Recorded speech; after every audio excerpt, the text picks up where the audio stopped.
काकोरी शताब्दी समारोह में शामिल होने पहुंचे। यूपी के डिप्टी सीएम केशव प्रसाद मौर्य ने स्वतंत्रता सेनानियों की प्रतिमा पर पुष्पांजलि अर्पित कर उन्हें श्रद्धांजलि दी।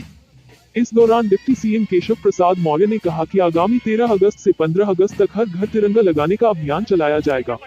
तिरंगा यात्रा निकालने का भी कार्यक्रम चलाया जाएगा। डिप्टी सीएम केशव प्रसाद मौर्य ने कहा कि सरकारी संस्थाएं अपने स्तर से इस अभियान को गति देंगे और समाज के लोगों से भी उन्होंने हर घर तिरंगा लगाने की अपील की है। उन्होंने कहा कि यह तिरंगा एक दल का नहीं है बल्कि राष्ट्र का है, इसलिए सभी को इस अभियान का हिस्सा बनना चाहिए। वहीं बांग्लादेश के हालात को लेकर डिप्टी सीएम केशव प्रसाद मौर्य ने चिंता व्यक्त किया। उन्होंने कहा कि हमारी सरकार का ध्यान बांग्लादेश के हालात पर है। भारत सरकार अपने स्तर से जरूरी प्रयास कर रही है।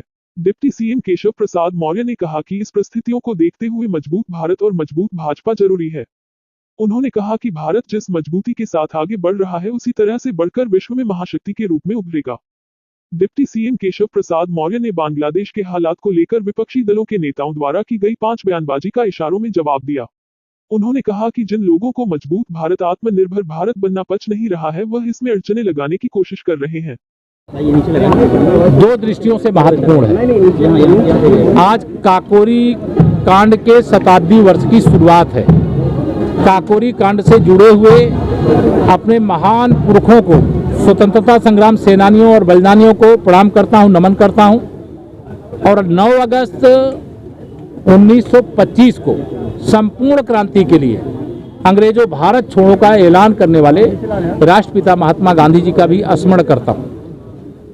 यह प्रयाग की धरा हम सब इस दृष्टि से गौरवशाली हैं कि अगर मैं दुश्मन की गोली से नहीं मरूंगा और अपनी ही गोली से, अपने ही कनपटी पर अगर वार करके अपना बलिदान देने वाले महान क्रांतिवीर चंद्रशेखर आज़ाद जी की प्रतिमा के सामने हम लोग शीश झुका करके आशीर्वाद लेकर के आए हैं, तो यहाँ पर हमें राष्ट्रपिता महात्मा गांधी जी, लाल बहादुर शास्त्री जी भी, पंडित मदन मोहन मालवीय जी भी, नेताजी सुभाष चंद्र बोस जी भी, बाबा साहब भीमराव अंबेडकर जी भी, यहाँ अनेक महापुरुषों की मूर्तियां भी स्थापित हैं।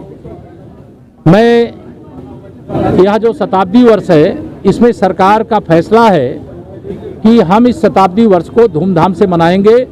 हमारे स्कूलों में पढ़ने वाले चाहे बच्चे हों चाहे बड़े हों, उन सब के लिए एक अलग से कार्यक्रम तैयार किया गया है। उनको सब इसका हिस्सा बनाया जाएगा। जो तमाम सामाजिक स्वयंसेवी संगठन हैं उनको भी आह्वान किया गया है।